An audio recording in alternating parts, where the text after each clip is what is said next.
From the Republican side, Amanda Carpenter, who's a columnist with townhall.com, and Dan Gerstein, who's a Democratic strategist. I'm flabbergasted. Let's face it. Mitt Romney and John McCain hate each other. Hate. That's not a stretch, Amanda. Every insider in the Republican Party will tell you they despise each other. What did it take to make this new marriage happen? Well, I think it's fortunate that Mitt Romney cares more about the party than, his ties with John McCain. If you look at his CPAC speech, he gave a very strong defense of why McCain should be present, because we are in a wartime, and, it's clear he has his priorities in the right place. All right, let's move over to the Democrats. Dan, for the first time, Barack Obama is leading Hillary Clinton by double digits. The latest Rasmussen national poll out today shows Obama with a double-digit lead nationally. Barack Obama 49% compared to Clinton's 37%. Just a note, Rasmussen is an automated poll, and people are asked questions by a machine over the phone. Dan, what are we to make of that? I think you have to discount it. A lot of it's driven by positive, glowing news coverage that Obama's gotten over these last string of victories. The Rasmussen poll, I have to say no disrespect, is not the most scientific. I think it's a momentary snapshot. It's a little skewed. But there's no question Obama has the momentum. He has, a big financial advantage.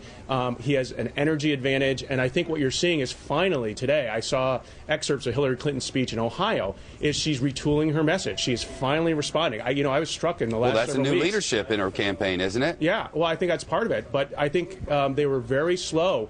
Since New Hampshire, they really have not said anything new. The campaign's essentially been frozen in place in terms of their message. And I think that's a big part of the reason why Obama has been able to peel away some of her voters. And Amanda, if you look at the polls in the individual states, and the two big ones, first to March, that absolutely she has to win. In fact, some of the big Democratic strategists have said she absolutely must win those two or she's out. Her numbers are holding great in both Ohio and Texas.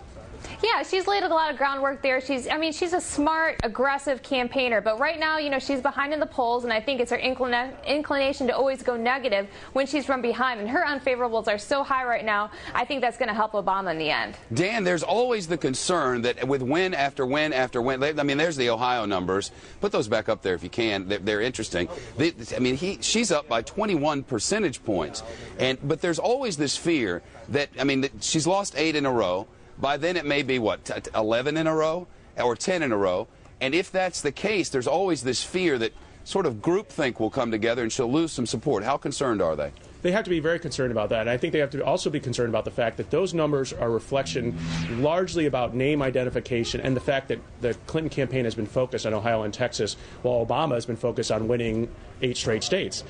Once Obama starts campaigning there, I think you're going to start seeing his numbers go up. And the big problem for the Clinton campaign right now is a win is not a win here. They have to win by enough of a margin that they can start digging out of the hole that they've got in terms of delegates over the last couple weeks. That's a big order to fill. By some estimates, they're going to have to win between 60 to 65% of the vote in Texas and Ohio to make up for the ground they've lost. All right, both of you hang with us. We're going to get back to both of you as Mitt Romney comes up, and just to make this speech, and during the process, we'll talk about what in the world he must have gotten. Amanda said he did this for the good of the party, and I'm sure that's part of it. But when you run and you give an endorsement, you get something, and we'll have to wait and see what Mitt Romney gets. We'll talk about that with some insiders in just